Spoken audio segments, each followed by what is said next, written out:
Every God of War had power fantasy when it comes to Kratos, meaning that you go into fights and you feel really strong. You feel powerful, you feel like you can take them on, you can feel like you can take anything on, no matter how small, no matter how big, it's like Kratos can handle it.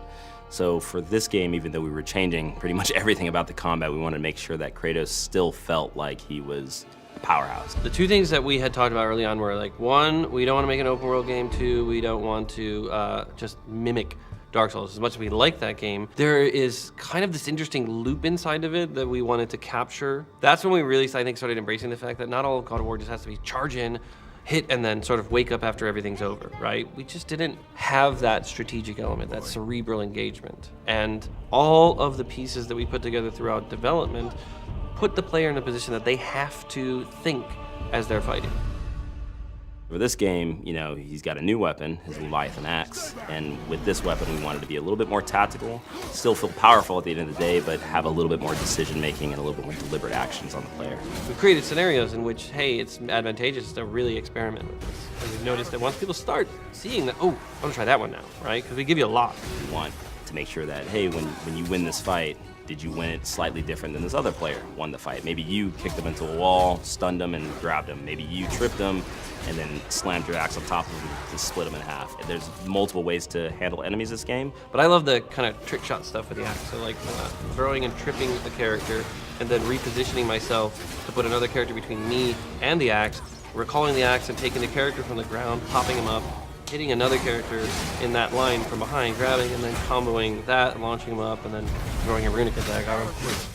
Once you throw your axe, we didn't want Kratos to be useless. We wanted to make sure that he still had a moveset, so he's got a shield that can expand on command now. A lot of his bare hand attacks uses that to get more damage. With this thing, he can stun much easier, much faster than the axe itself. Well, Kratos can throw the axe. He has ranged abilities, right? If you're blocking, you have to block. But the addition of Atreus means I can block and actually fire arrows. So I can strategize that I can open somebody up while maintaining some safety and then quickly get in while they're opened up and then follow that up with something.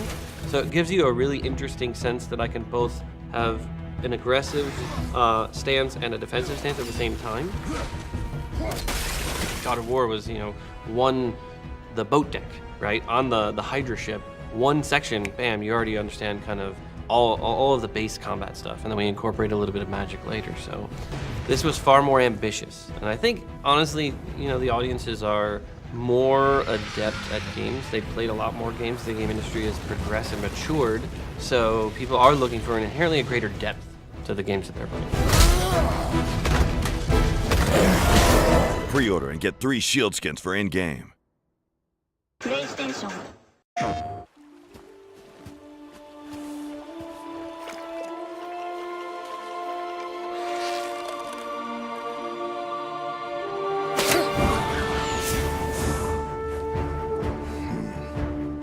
My son, we do not fight because the world makes us fight. We fight for a greater purpose. We forge into the unknown to fulfill the promise we made.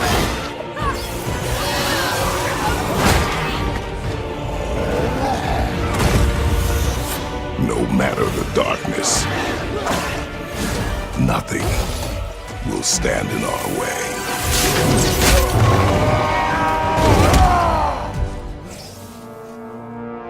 Again. PlayStation.